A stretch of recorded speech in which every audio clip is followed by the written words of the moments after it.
What happens when hope becomes the very thing that breaks us? We live in an age where everything seems possible. Technology connects us across continents.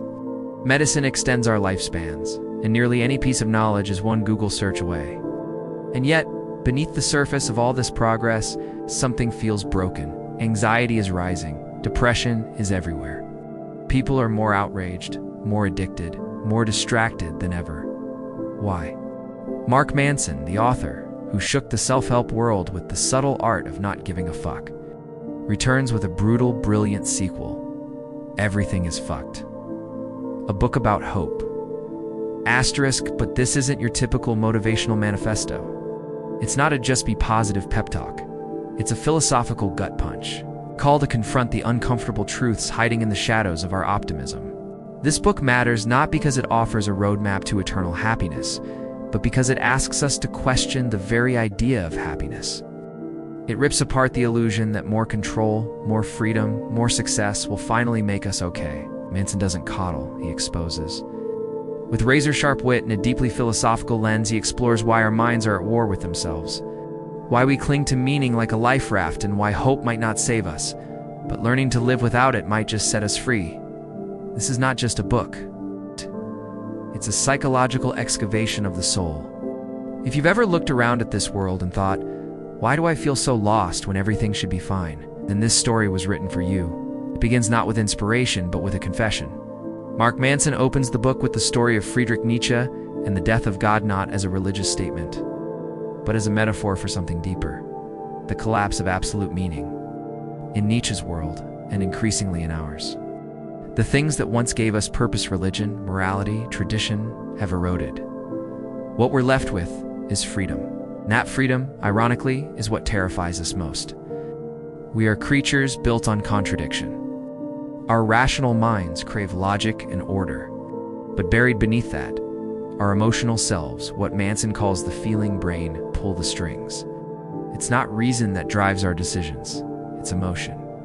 To illustrate this, Manson introduces one of the book's most powerful metaphors, the two brains inside us. The thinking brain is rational, slow, and articulate. It knows how to do your taxes. It knows broccoli is better than cake. But the feeling brain, it's impulsive, emotional, and completely in control of the wheel. The thinking brain is just the backseat driver, convincing itself that it's steering. And that's where the trouble begins. We tell ourselves stories about being a good person, about working hard to achieve success, about saving the world. These narratives give us hope. They help us wake up in the morning. They make pain bearable. But they're also lies, necessary lies. Because without them, the raw chaos of existence becomes unbearable. Manson calls this the uncomfortable truth, that life is suffering. No matter what we do, we're insignificant in the grand scope of the universe. Hope, then, becomes our survival mechanism. A psychological trick we play on ourselves to make existence tolerable. But here's the problem. Hope relies on a vision of something better in the future. And that vision implies one thing, that who we are now is not enough, that something is broken and needs fixing. And so, the very engine of hope is built on self-rejection. We strive because we believe we're not okay. This is where the real unraveling begins. We try to cope through technology, achievement, relationships, distractions. But the more we chase, the emptier we feel. The very tools we use to escape discomfort often end up intensifying it. Think of the rise of social media. It promised connection and empowerment. Instead, it gave us comparison, outrage, and dopamine addiction. We curate perfect lives online while crumbling in private. The pursuit of more and more likes, more validation, more attention leaves us spiritually bankrupt. Manson points to the paradox of progress. The more we advance, the more fragile we become. Our ancestors fought to survive, fight to feel. They faced external battles, wars, famine, disease. We face internal ones, boredom, anxiety, meaninglessness. And when reality refuses to bend to our will, we look for someone to blame. Governments, corporations, other people, anything but the mirror. This leads to what Manson calls the formula of humanity. Pain gives meaning, gives hope. We experience pain. To cope, We create meaning. That meaning gives us hope, and hope allows us to endure. But what happens when hope itself begins to crack? Enter the emotional tipping point of the book where Manson introduces the blue dot effect. It's a psychological experiment that reveals how, when we run out of real problems, we begin inventing them. When people in a study were shown dots of varying colors and asked to find the blue ones, they did so easily. But once the blue dots were removed, participants started labeling other colors as blue just to keep the pattern going. It's human nature. We need problems to solve. And when we don't have any, we create them. So even in a world where many of us live safer, richer, and freer than ever before, we feel like everything is fucked because we've trained ourselves to search for suffering. The first half of the book builds a case that our hope is built on a crumbling foundation. The very things we believe will save us progress, freedom, technology are quietly destroying us from the inside out. But the story doesn't end here. This isn't a book that leaves you in despair. The next part of the journey asks a terrifying, beautiful question.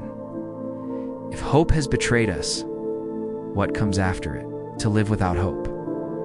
That idea sounds terrifying at first, almost nihilistic. But Manson isn't preaching despair. He's doing something far more courageous. He's inviting us to grow up. In the second half of Everything Is Fcked, the question shifts from why are things falling apart to what can we build in the rubble? And the answer begins with taking responsibility. Not for outcomes, not for fixing the world, but for our own values. Here, Manson introduces what he calls the feeling brain's dictator. Our emotions and values working in tandem to justify everything we do. And he doesn't mean values like kindness or honesty. He means the actual internal metrics we use to define a good life. The invisible scoreboard we use to measure ourselves and others. If your value is be successful, every failure will wreck you. If your value is be liked, every criticism will feel like a knife. If your value is be right, every disagreement will become a battle. The problem isn't our emotions. It's the faulty values we build our identities around. And because most of us never question them, we live in quiet slavery to invisible forces inside us. But the true turning point comes with the concept of self-control. We like to think we are in control of our lives. That willpower, discipline, and logic can steer the ship. But Manson challenges that too. He references the moral gap. The space between what we believe we should do and what we actually do. You may believe in eating healthy, but you still grab the fries. You may believe in being kind, but you still lash out. Why? Because the feeling brain doesn't respond to logic, it responds to meaning. And that leads us to the emotional core of the book. The need for something sacred. It's not sacred in a religious sense, though religion once filled that role. It's sacred in the sense of something bigger than yourself. Something you serve not because it benefits you, but because it's right. Something that grounds your values in something deeper than personal pleasure or comfort. Without that, we drift. And so, in one of the book's most surprising turns, Manson argues that we need a new kind of faith. Not in gods or ideologies, but in struggle itself, in sacrifice, in the daily quiet commitment to something hard and real. Not because it will fix us, but because it means something. This is where he introduces amor fati, a Stoic principle, meaning love of one's fate. Not just accepting what life throws at you, but embracing it. Loving the pain, the failure, the limitation, because they shape you, because they teach you, because they are life. In contrast to the shallow hope that says things will get better, amor fati says this is enough, right here, this moment, this struggle. It's a radical idea in a culture obsessed with more, but Manson insists it's the only path to real peace. Not the peace of comfort, but the peace of alignment. Of knowing your values aren't borrowed, your choices aren't illusions, and your meaning isn't outsourced to a fantasy future. The book closes not with a list of steps or hacks, but with a challenge. Are you willing to stand in the chaos of life, the confusion, the pain, the uncertainty, and still choose to care, still choose to show up, still choose to live as if your actions matter, even when the world tells you they don't? Because that, not hope, not success, not even happiness, is the foundation of a meaningful life. The journey from Everything Is Fcked to I'm okay with that is not a descent into despair. It's a rebellion against false promises. And when the illusion of hope burns away, what remains isn't emptiness, it's freedom. Though Everything Is Fcked is a non-fiction book. Its emotional engine is powered by deeply human characters, philosophers, psychologists, and everyday people who represent different facets of our internal struggle. They aren't just historical figures, they're mirrors. Friedrich Nietzsche, for instance, isn't just a philosopher quoted in passing. He is the brooding soul of the book, the man who dared to stare into the abyss and not flinch. His declaration that God is dead isn't a smug dismissal of faith, but a lament for a world that has lost its guiding star. Through Nietzsche, we see the torment of a mind that has abandoned illusions and is searching for something more honest, something brutal, but beautiful. Then there's Immanuel Kant, the rigid moralist who believed that true freedom comes not from indulgence but from discipline. Kant believed in doing what is right not because it feels good, but precisely because it doesn't. His philosophy stands in sharp contrast to our modern culture of emotional gratification. And in Manson's hands, Kant becomes a haunting reminder. The easy road is often the empty one. But the most important character in the book is you, your feeling brain and your thinking brain. Your inner conflict between logic and emotion, control and chaos. You are the battlefield where these ideas collide. And as you read, you begin to recognize your own story in the pages. The times you lied to yourself to feel better. The way you chased distractions to avoid pain. The beliefs you've clung to because they gave you hope, even if they were false. The themes of the book are like sharp glass under your feet. They cut, but they also wake you up. 1. The myth of control. We think we can control life, but we can't even control ourselves. The feeling brain is always in charge, and the sooner we accept that, the more honest we become. It's not about mastering emotion. It is about understanding the role it plays in our lives. 2. The fragility of hope. Hope seems like a virtue, but when built on broken values, it becomes poison. It convinces us that something better is always out there, and that who we are now is never enough. 3. The need for struggle. Manson doesn't promise comfort, he promises meaning. And meaning, he says, comes from struggle, not because it leads to reward, but because it gives us something sacred to carry. 4. Pain is a pathway rather than running from suffering. The book invites us to lean in, to find value in the discomfort, to let it sharpen us. Pain becomes the sculptor that carves out our values, beliefs, and direction.